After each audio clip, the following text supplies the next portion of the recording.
एक बार दोनों मीठी मीठी भजन से मुंह से एक बार गवियो सब साथ में कि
बड़ा प्यारा सा लाइन है,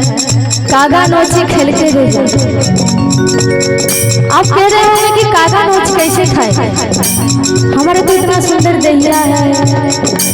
इतने अच्छे हैं, कागा नोची हमें कैसे खाएंगे और कब खाएंगे ये हमको कैसे पता है। कब खाएंगे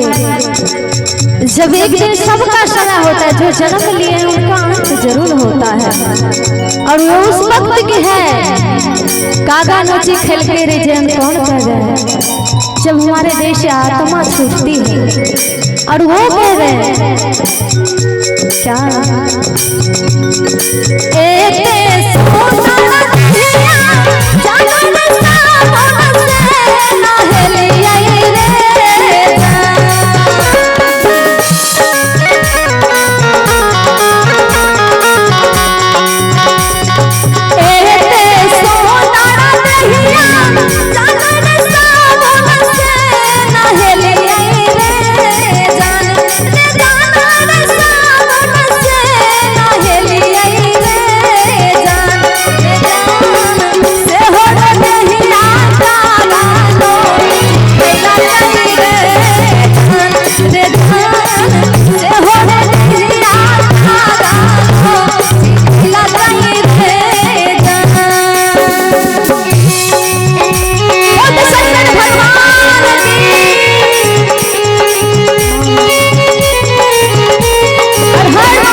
जब उनको समय नहीं मिला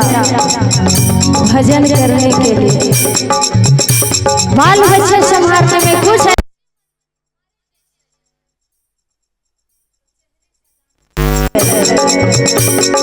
जब हमारे उमरिया के लोग रहते हैं चेहरे सजाने में लग गए।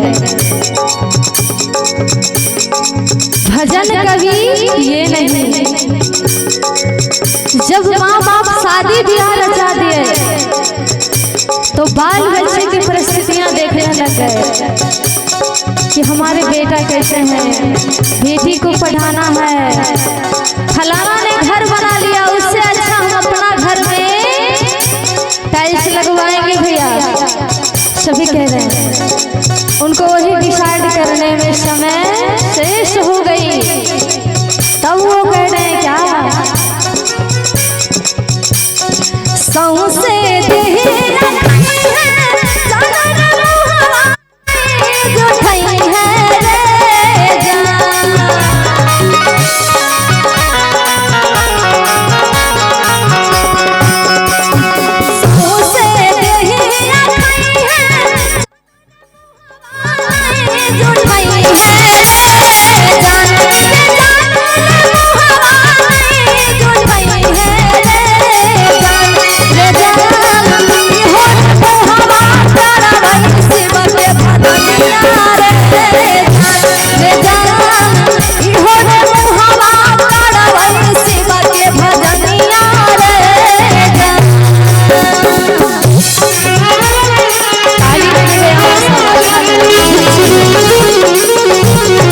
कहना है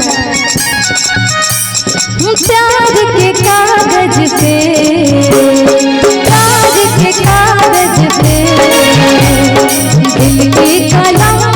से, प्यार के कागज पे दिल की कलम से पहली बार प्रणाम लिखा, पहली बार प्रणाम लिखा मैंने खत गुरु पर तेरे नाम लिखा, मैंने खत गुरु पर तेरे नाम लिखा।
वो भजन करेंगे तभी ना उनका मुंह नोच करके नहीं खाएंगे,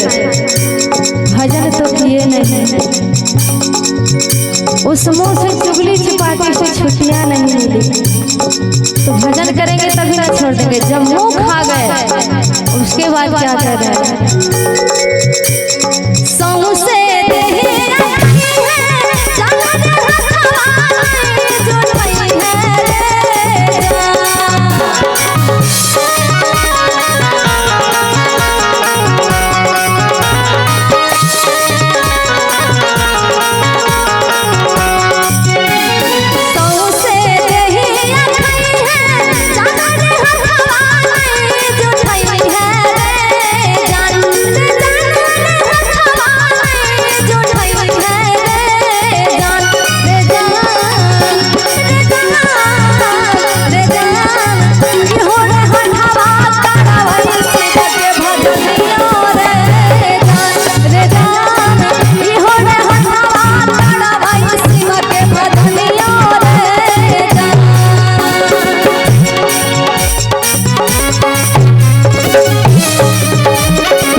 अब भगवान के गुरु जन्मे से कान नहीं देते उतने न सुन पाते आ जेकरा देते हुए पर भी भजन नहीं करे आय में जते के आल छिए अच्छा हाथ उठेबे यहाँ सब शिव सुख लेने छिए शिव सीख लेने छिए नहीं लेने छिए हम तो नहीं दिलबे छौ पर हमर गुरु भैया जे छथिन सबके दिलबे छथिन अहाँ सब जितना भी शिव शिष्य नहीं ले बनल छिए सब शिष्य के शिष्य बनियो शिव के शिष्य बनियो बगल में कंगना बिकै छै अहाँ सब कंगन खरीदियो एक पहचान हो बच्चा लोग के एडमिशन करवे जाय छै स्कूल ट्यूशन की मांगे छै कर आधार कार्ड कुछ पहचान पत्र है यहाँ के बच्चा के जब हमारा पास रहता है कंगना तभी न कहवे कि रोकी अब हम अहाँ के कहलो बन जाए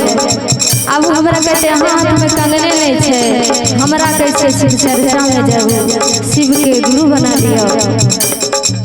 वो एक शिव गुरु के आधार कार्ड समझियो अहाँ सब शिव गुरु के कंगना आधार कार्ड समझियो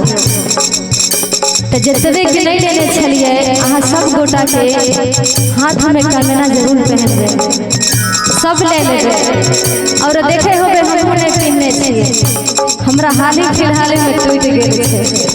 हमरा दरवाजे पे भगवान के दया से हम नहीं सोचले रहिए कि कभी बेचे लायक लेकिन आज ही से 10 गो खरीद के रख लेबे क्या कि हमो कार्यक्रम में जाय छै बहुत सारे ऐसे लोग मिले छै हमहु कहलक अहाँ बनल छिए नहीं बनल छिए तो शिव भक्त जरूर बनियो कितना दुख कष्ट होइया एक बार शिव के जरूर सुमरियो देवो के देव महादेव होय छै सबके ऑर्डर दानी होय छै देवो के देव से तो उनके न ऑर्डर चलते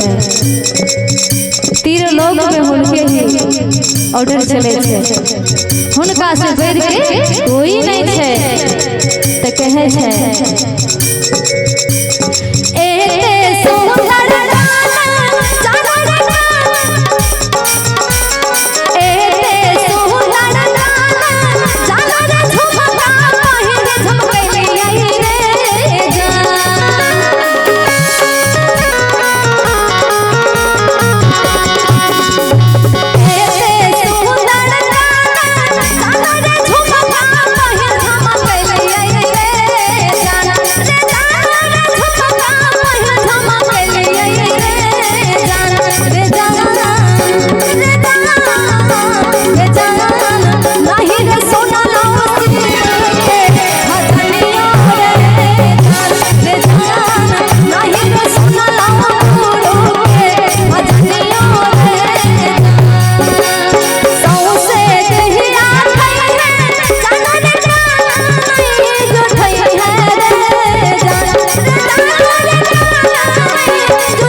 अहाँ सब एक बार जोर कर कह दे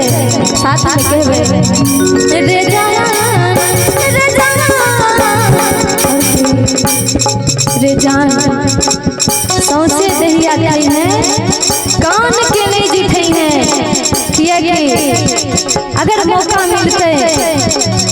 तो हम इहो वक्त भजन जरूर सुन लेबे एक बार जोर कर कहबे कि एते सुंदर